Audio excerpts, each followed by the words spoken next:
नमस्कार दोस्तों, मैं अंकुर उपाध्याय स्वागत करता हूं आप सभी का आपके अपने YouTube channel share market analysis में। बाजार एक छुट्टी से पहले शांत स्वभाव से बंद होता हुआ दिख रहा है। शांत स्वभाव से आई मीन टू से अगर बात की जाए निफ्टी की तो कुछ खास मूव नहीं आया। ऊपर से 50 पॉइंट नीचे है, 40 पॉइंट वैसे लाल निशान में है। प्रॉब्लम आई है मिड कैप और स्मॉल कैप स्टॉक्स में। प्रॉब्लम मिड कैप और स्मॉल कैप स्टॉक्स में इसलिए है क्योंकि मिड कैप जो दिन के दौरान फ्लैट था वो अभी आधे % नीचे हो गया है, और स्मॉल कैप जो 0.3% अप था वो करंटली 0.4% नीचे है। यानी कि ऊपर से टॉप से ऑलमोस्ट 0.5% की गिरावट हो गई है स्मॉल कैप स्टॉक्स में।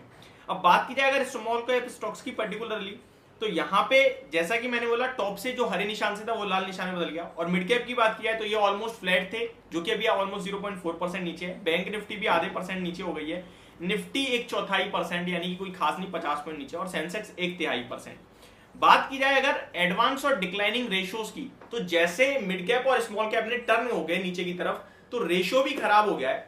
अभी 765 शेयर्स पॉजिटिव है तो उसके सामने 1266 शेयर्स नेगेटिव देखने को मिल रहे हैं, लाल निशान में देखने को मिल रहे हैं। तो मार्केट ब्रेथ थोड़ी सी खराब हो गई है क्योंकि आपने मिड कैप और स्मॉल कैप में एक गिरावट देखी है अचानक से आधे % की।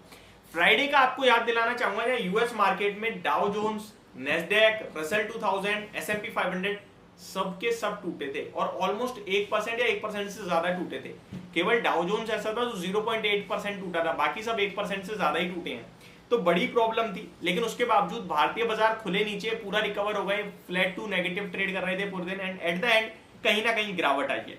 आज सबसे इंपॉर्टेंट डे उनके लिए जो ट्रेडर्स हैं, क्योंकि बैंक निफ्टी की एक्सपायरी वेंसडे को होती है, आपको पता है। कल गणेश चतुर्थी के महोत्सव के रूप में बाजार बंद रहेगा, तो आपके लिए डायरेक्टली वेंसडे को खुलेगा एक्सपायरी वाले दिन। दैट मींस थीटा डिके बहुत तेजी से होगा, तो वो आपको थोड़ा ध्यान में रखना है। मैंने लास्ट वीडियो में भी यही कहा था।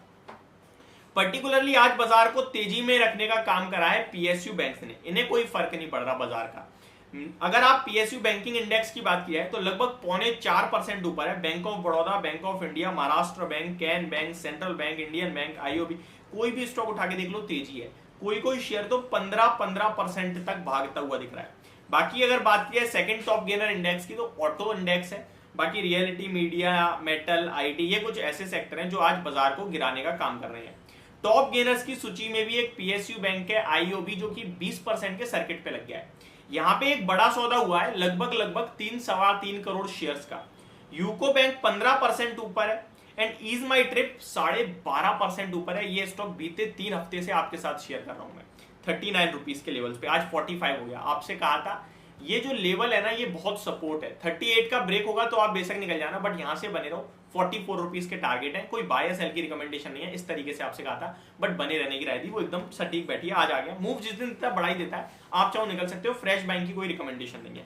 टाटा ग्रुप से टाटा इन्वेस्टमेंट ने बड़ा धमाका कर दिया है आज। ये हो गया भैया 2650 रुपए के पार, 2670 पे 8% की तेजी है। इस स्टॉक को मैंने 1900 रुपए पे शेयर किया था आप सभी के साथ।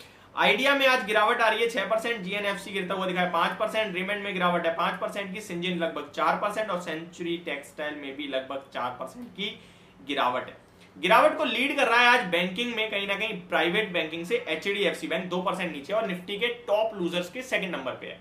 पहले पे हिंडाल्को है जिसमें 2.5% की गिरावट है, बट अगर पॉइंट वाइज जो निफ्टी को नीचे लेके जा रहा है उसमें एचडीएफसी बैंक का सबसे बड़ा नाम है। ये लॉन्ग टर्म पर्पस के लिए मुझे काफी पसंद है, काफी बार शेयर भी किया है, तो आप ये मत सोचना आज गिर गया तो मैं बदल गया हूं, नहीं, बने रहो, कोई दिक्कत नहीं है। इनफैक्ट नीचे आ रहा है तो मौका बनेगा।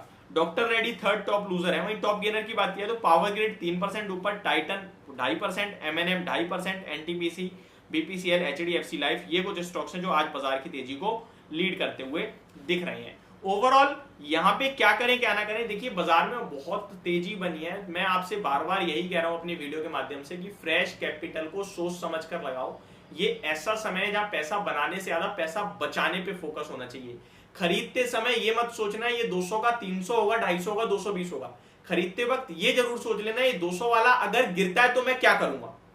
ठीक है, दोनों तरफ से सोच के चलना, अगर गिरता है तो मैं क्या करूंगा। ये 200 पे मैं ले रहा हूं, 180 पे आ गया तो मैं खरीदूंगा और या फिर निकल जाऊंगा। ऐसा नहीं होना चाहिए आप 200 पे खरीद रहे हो, 180 पे समझ में नहीं आ रहा, 150 पे कोई ऑप्शन नहीं रहा आपके पास, अब तो होल्ड ही करना पड़ेगा, पैसा ब्लॉक हो गया। ये नहीं होना चाहिए। सबसे अच्छा होगा कि लार्ज कैप निफ्टी के स्टॉक्स पकड़ लो, ताकि कोई भी प्रॉफिट बुकिंग करेक्शन बाजार में आती है तो आपका पैसा सेफ रहे और एक ऐसे भाव पे स्टॉक्स मिल रहे हैं जो आपके पैसे को बिल्कुल भी ट्रैप नहीं करेंगे, मौके ही देंगे। तो ये सारी चीजें आपको जरूर पता होनी चाहिए। बाकी कल जो छुट्टी है उसमें मैं आप सभी के लिए कुछ इंपॉर्टेंट चीज लेके आने वाला हूं इन्वेस्टमेंट पर्पस से, तो चैनल के साथ बने रहिएगा। Thank you so much for watching this video. Have a great day guys.